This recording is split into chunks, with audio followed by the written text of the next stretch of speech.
Lição 2. Tempo de decisão. Verso para memorizar. Olhei, e eis uma nuvem branca, e sentado sobre a nuvem, um semelhante a filho de homem, tendo na cabeça uma coroa de ouro, e na mão uma foice afiada. Outro anjo saiu do santuário, gritando com voz forte para aquele que estava sentado sobre a nuvem: pegue a sua foice e comece a colher, pois chegou a hora da colheita, visto que os campos da terra já amadureceram.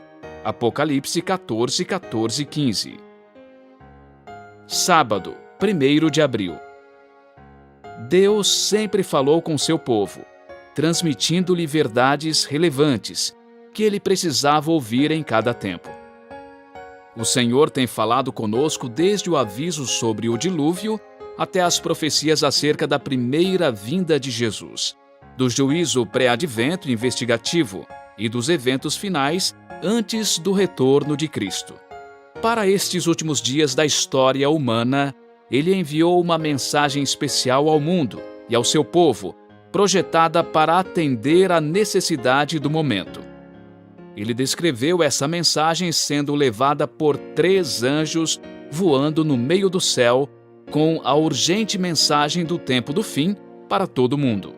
As 3 mensagens angélicas são a última mensagem de misericórdia de Jesus, um chamado a deixar de confiar em nossa própria justiça e passarmos a confiar na justiça de Jesus, para nos justificar, nos santificar e, no fim dos tempos, nos glorificar. Devemos, portanto, escolher a Cristo, nos render a Ele e obedecer-lhe. As escolhas que fizermos agora impactarão nossas escolhas na crise final. Agora é o momento de nos prepararmos.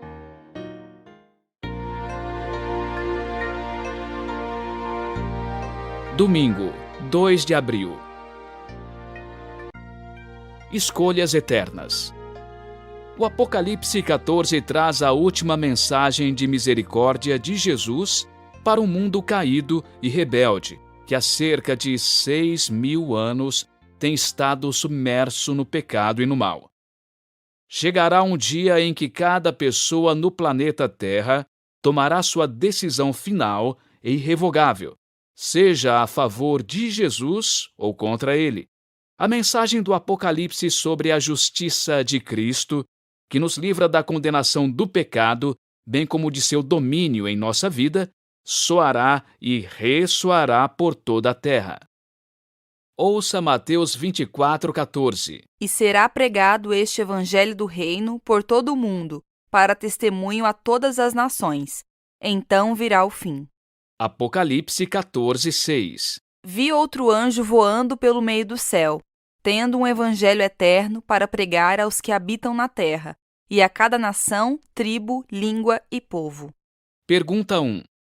Comparando essas passagens, que promessa Jesus fez aos seus discípulos sobre o evangelho pouco antes de seu retorno? A promessa de que seria pregado este evangelho do reino por todo o mundo tem seu cumprimento final na mensagem de Cristo para os últimos dias, que diz que o evangelho é proclamado a cada nação, tribo, língua e povo. Em Apocalipse 22, há 3 declarações nas quais Jesus diz que voltará em breve. No contexto de seu retorno iminente, o Senhor acrescentou: continue o injusto a fazer injustiça e continue o imundo a ser imundo. O justo continue na prática da justiça e o santo continue a santificar-se. O Apocalipse avança para um clímax glorioso em que todos são levados a decidir a favor de Cristo ou contra ele. Claro, todos os dias, por meio das escolhas que fazemos, mesmo em relação às pequenas coisas, estamos escolhendo a favor de Jesus ou contra ele. É pouco provável que alguém que faça escolhas erradas constantemente em sua vida agora, de repente, na crise final, fique do lado de Jesus, especialmente quando as forças de todo o mundo maligno estarão contra ele. Hoje, todos os dias, devemos escolher ser fiéis a Cristo e à sua lei. Porque este é o amor de Deus, que guardemos os seus mandamentos. Em Eventos Finais, Ellen White afirma, abre aspas, Jesus não mudará nosso caráter em sua vinda. A obra de transformação tem que ser realizada agora. Nossa vida diária está determinando nosso destino. Fecha aspas. Como Deus molda nosso caráter? Que meio Ele usa para crescermos em graça?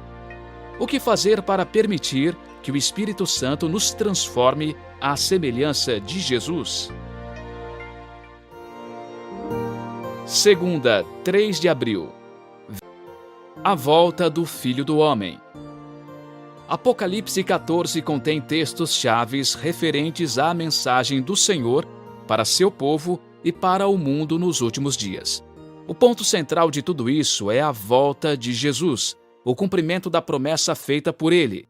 Vocês verão o Filho do Homem sentado à direita do Todo-Poderoso e vindo com as nuvens do céu. Ouça Apocalipse 14, 14. E eis uma nuvem branca, e sentado sobre a nuvem um semelhante a filho de homem, tendo na cabeça uma coroa de ouro e na mão uma foice afiada. Pergunta 2. Que título é usado para descrever Jesus em seu retorno à Terra? Por que João usou esse título para Jesus? Jesus usou o termo Filho do Homem para se referir a si mesmo 82 vezes nos Evangelhos. Era um dos seus títulos favoritos. Ele o usou como uma expressão de afeto para se identificar conosco. Ele é um Salvador que nos entende, experimentou nossas tentações e passou por nossas provas. Ele é o Filho do Homem, que está voltando para nos levar para casa. O Jesus que vem nos buscar é o mesmo que viveu entre nós. Ele está qualificado para nos redimir porque se tornou um de nós e enfrentou, como um de nós, toda a fúria das tentações de Satanás e foi vitorioso. Pergunta 3. O que aprendemos com os seguintes versos bíblicos em Mateus sobre Jesus, o Filho do Homem? Ouça Mateus 16, 27. Porque o Filho do Homem há de vir na glória de seu Pai, com os seus anjos, e então retribuirá a cada um conforme as suas obras. Mateus 24, 27 e 30. Porque, assim como o relâmpago sai do Oriente e brilha até o Ocidente, assim será a vinda do Filho do Homem. Então aparecerá no céu o sinal do Filho do Homem.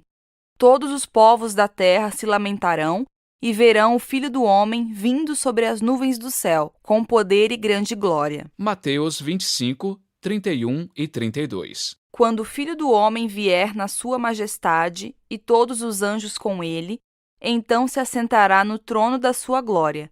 Todas as nações serão reunidas em sua presença, e ele separará uns dos outros, como o pastor separa as ovelhas dos cabritos. Observe alguns elementos nessas passagens. 1. Jesus, o Filho do Homem, está vindo em glória com seus anjos. 2.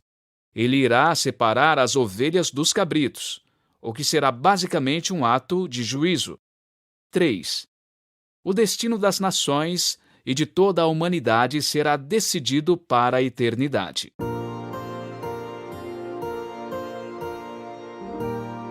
Pense na expressão Filho do Homem e o que ela diz sobre a humanidade de Cristo.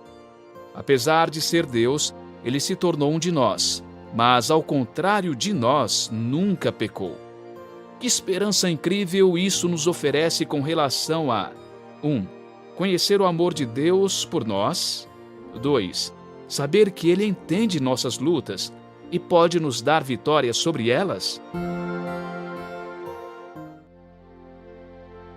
Terça, 4 de abril. O juízo celestial. Ouça Apocalipse 14, 14. Olhei, e eis uma nuvem branca, e sentado sobre a nuvem, um semelhante a filho de homem, tendo na cabeça uma coroa de ouro e na mão uma foice afiada. Atos 1, de 9 a 11. Depois de ter dito isso, Jesus foi elevado às alturas, à vista deles, e uma nuvem o encobriu dos seus olhos. E, estando eles com os olhos fixos no céu, enquanto Jesus subia, eis que 2 homens vestidos de branco se puseram ao lado deles, e lhes disseram: Homens da Galileia, por que vocês estão olhando para as alturas? Esse Jesus que foi levado do meio de vocês para o céu, virá do modo como vocês o viram subir. Pergunta 4. Que semelhanças encontramos nessas passagens? João afirmou: Olhei, e eis uma nuvem branca, e sentado sobre a nuvem, um semelhante a filho de homem. Quando Jesus subia ao céu, Lucas registrou em Atos 1:9 que enquanto os discípulos olhavam, Jesus foi elevado às alturas, à vista deles, e uma nuvem o encobriu dos seus olhos. Jesus subiu em uma nuvem de anjos, e voltará com uma nuvem de anjos. Os anjos, então, declararam aos discípulos espantados: Esse Jesus que foi levado do meio de vocês para o céu, virá do modo como vocês o viram subir. Há uma verdade divina que pode não ser aparente, mas está incorporada nessa passagem. Esse Jesus, o Filho do Homem, aquele que caminhou pelas ruas poeirentas de Nazaré, ministrou nas ruas lotadas de Jerusalém, curou os doentes nas aldeias de Israel e pregou nas encostas gramadas da Galileia. Em breve virá outra vez. O Filho do Homem também é mencionado à luz do juízo em Daniel 7. Ouça Daniel 7, 9, 10, 13 e 14. Continuei olhando até que foram postos uns tronos, e o ancião de dias se assentou. Sua roupa era branca como a neve, e os cabelos da cabeça eram como a lã pura. O seu trono eram chamas de fogo, e as rodas do trono eram fogo ardente. Um rio de fogo manava e saía de diante dele. Milhares de milhares o serviam, e milhões de milhões estavam diante dele. Foi instalada a sessão do tribunal, e foram abertos os livros. Eu estava olhando nas minhas visões da noite, e eis que vinha com as nuvens do céu alguém como um filho do homem. Ele se dirigiu ao ancião de dias, e o fizeram chegar até ele. Foi-lhe dado o domínio, a glória e o reino, para que as pessoas de todos os povos, nações e línguas o servissem. O seu domínio é domínio eterno, que não passará, e o seu reino jamais será destruído. Pergunta 5. Por que Daniel chamou Jesus de Filho do Homem em um contexto tão sério quanto o juízo? Tendo em vista o que já estudamos, porque deve ser reconfortante saber que o Filho do Homem tem um papel tão central no juízo. Em Daniel 7, 9 e 10, o profeta viu a instalação da corte celestial com milhares e milhões de seres angelicais, celestiais, reunidos diante do trono. Foi iniciada a sessão do tribunal, e os livros, os registros celestiais da nossa vida, foram abertos diante do universo. Em Daniel 7, 13 e 14, o Filho do Homem se dirigiu ao ancião de dias, o Pai, e recebeu seu reino eterno. O juízo revela diante de todo o universo que o Pai, Filho e Espírito Santo fizeram todo o possível para salvar a humanidade. Esse juízo defende não só os santos, mas o próprio caráter de Deus contra as falsas acusações de Satanás. Pense no fato de que toda a sua vida será examinada minuciosamente diante de Deus. Quando isso acontecer, qual será sua única esperança?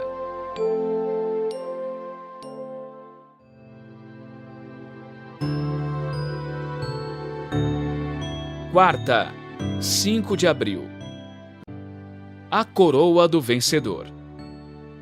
João descreveu Jesus como um semelhante a filho de homem, tendo na cabeça uma coroa de ouro e na mão uma foice afiada. A palavra para a coroa é Stephanos, que é a coroa de um vencedor. Quando um atleta ganhava uma competição importante, ele recebia um Stephanos, uma coroa de honra, de glória e vitória. Jesus usou uma coroa de espinhos, simbolizando vergonha e zombaria. Ele já foi rejeitado pelos homens, repreendido, cuspido e ferido. Mas agora ele usa uma coroa de glória. Ele voltará, mas dessa vez como Rei dos Reis e Senhor dos Senhores. Ouça Apocalipse 14:15. Outro anjo saiu do santuário, gritando com voz forte para aquele que estava sentado sobre a nuvem: Pegue a sua foice e comece a colher, pois chegou a hora da colheita, visto que os campos da terra já amadureceram. Marcos 4:26-29. Jesus disse ainda: O reino de Deus é como um homem que lança a semente na terra. Ele dorme e acorda, de noite e de dia, e a semente germina e cresce, sem que ele saiba como. A terra por si mesma frutifica. Primeiro aparece a planta, depois a espiga, e por fim o grão cheio na espiga. E quando o fruto já está maduro, logo manda cortar com a foice, porque chegou a colheita. Pergunta 6. Que semelhanças você vê entre os textos lidos? Do que falam essas passagens? O anjo vem da presença de Deus na glória do templo. Deus olha para o anjo e diz: Chegou a hora da colheita, visto que os campos da terra já amadureceram. O anjo voa do templo para Jesus e declara com alta voz: Chegou a hora. A colheita está madura. Vá buscar os seus filhos e traga-os para casa. No Novo Testamento, várias vezes, Jesus faz ilustrações da agricultura. Ele usou o simbolismo da colheita madura para ilustrar o crescimento da semente do Evangelho no coração. Em Parábolas de Jesus, lemos, abre aspas, a germinação da semente representa o início da vida espiritual, e o desenvolvimento da planta é um belo símbolo do crescimento cristão. Como ocorre na natureza, assim é na graça. Não pode haver vida sem crescimento. A planta deve crescer ou morrer. Como seu crescimento, que é silencioso e imperceptível, mas constante, assim é o desenvolvimento da vida cristã, que pode ser perfeita em cada fase de desenvolvimento. Contudo, haverá progresso contínuo, se o propósito de Deus se cumprir em nós. A santificação é obra de toda uma vida. Multiplicando-se as oportunidades, nossa experiência se ampliará e nosso conhecimento crescerá. Fecha aspas. O amadurecimento do grão dourado representa as pessoas transformadas pela graça, motivadas pelo amor, que obedecem para a glória do nome de Cristo. O coração delas é um com o coração de Jesus. E o que eles querem é o que ele quer. Ellen White diz que, abre aspas, a nossa vida pode ser perfeita em cada fase de desenvolvimento, fecha aspas. O que isso significa, especialmente quando vemos nossos defeitos?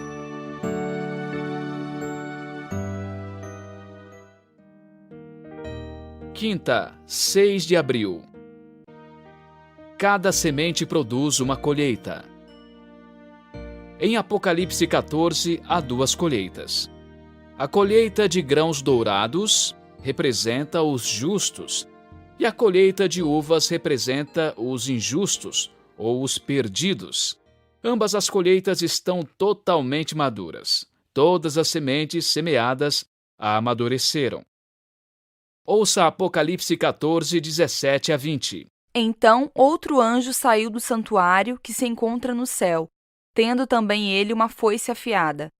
Ainda outro anjo saiu do altar, o anjo que tem autoridade sobre o fogo, e clamou com voz forte ao que tinha a foice afiada, dizendo: Pegue a sua foice afiada e ajunte os cachos da videira da terra, porque as suas uvas estão maduras.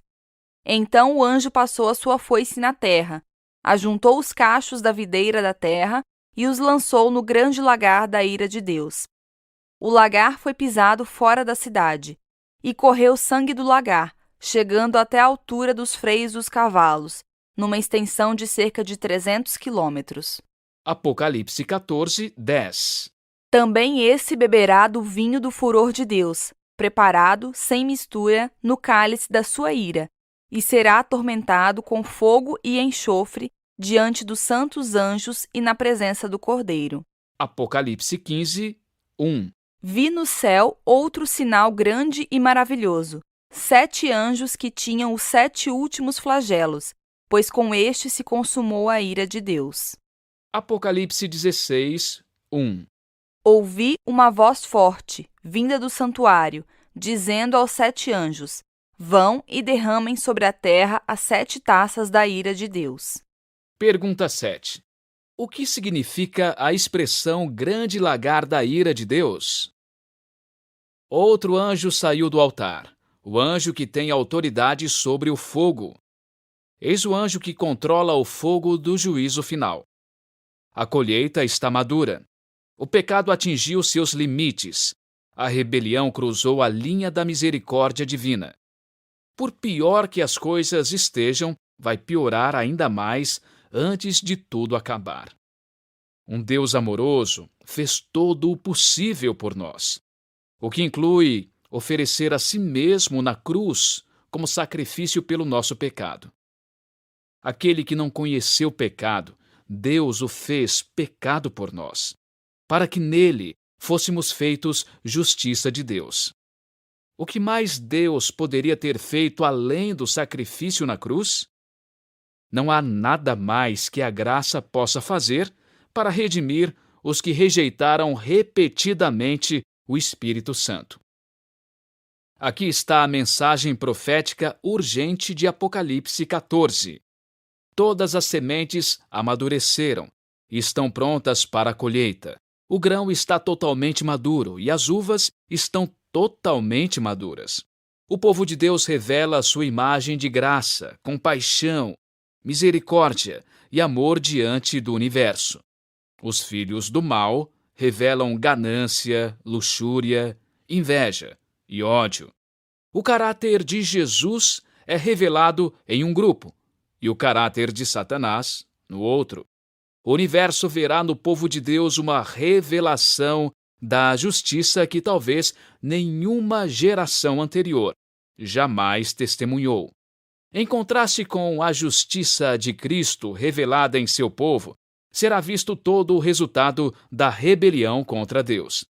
Perversidade, maldade, pecado e rebeldia serão plenamente exibidos diante dos seres humanos e dos anjos. O contraste entre o bem e o mal, o certo e o errado, a obediência e a desobediência será aparente a todo o universo. Você percebe o contraste entre o bem e o mal? Por que isso é importante? Sexta, 7 de abril. Estudo adicional. Em O Grande Conflito, Ellen White afirma, abre aspas, somos transformados pela contemplação. Essa é uma lei, tanto da natureza intelectual quanto da espiritual. A mente vai se adaptando aos assuntos com os quais se ocupa. Vai assimilando aquilo que está acostumada a amar e reverenciar. O homem nunca vai superar seu padrão de bondade, pureza ou verdade. Se o eu é o seu mais alto ideal, nunca alcançará um alvo mais elevado. Ao contrário, cairá constantemente. Somente a graça de Deus tem poder para erguer o ser humano. Se depender de si mesmo, sua vida vai inevitavelmente piorar cada vez mais. Fecha aspas. De forma sutil, quase imperceptível, nosso caráter e nossa personalidade mudam com base nas sementes lançadas na mente. Semeie boas sementes, e surgirão bons frutos. Semeie sementes malignas, e será produzido o fruto do mundo no caráter. Se semearmos indiferença a Deus e a valores e prioridades espirituais, colheremos o fruto da indiferença, apatia, autossuficiência e frustração. Alguns pensam, Um dia virá a perseguição e a marca da besta. Quando isso acontecer, vou tomar uma atitude. Essas pessoas escolhem um caminho perigoso. Deus nos chama agora para entregar a vida a Ele. Quanto mais demora em responder ao Espírito Santo, mais dura a alma se torna aos estímulos de Deus e mais suscetível a cair e a acreditar nas mentiras do maligno. Perguntas para consideração. Considerando o princípio da colheita e o contexto de Apocalipse 14, 14 a 20, qual é a relação entre ser salvo pela graça e crescer em graça? Discuta os elementos necessários para o crescimento das plantas e compare-os ao nosso crescimento espiritual. Quais são as semelhanças? Existe diferença entre a habilidade dada por Deus de escolher e a força de vontade? Entender essa diferença é importante para o cristão em crescimento. O título Filho do Homem nos encoraja na hora do juízo, enquanto esperamos a volta de Cristo? É bom saber que um ser humano nos representa no juízo.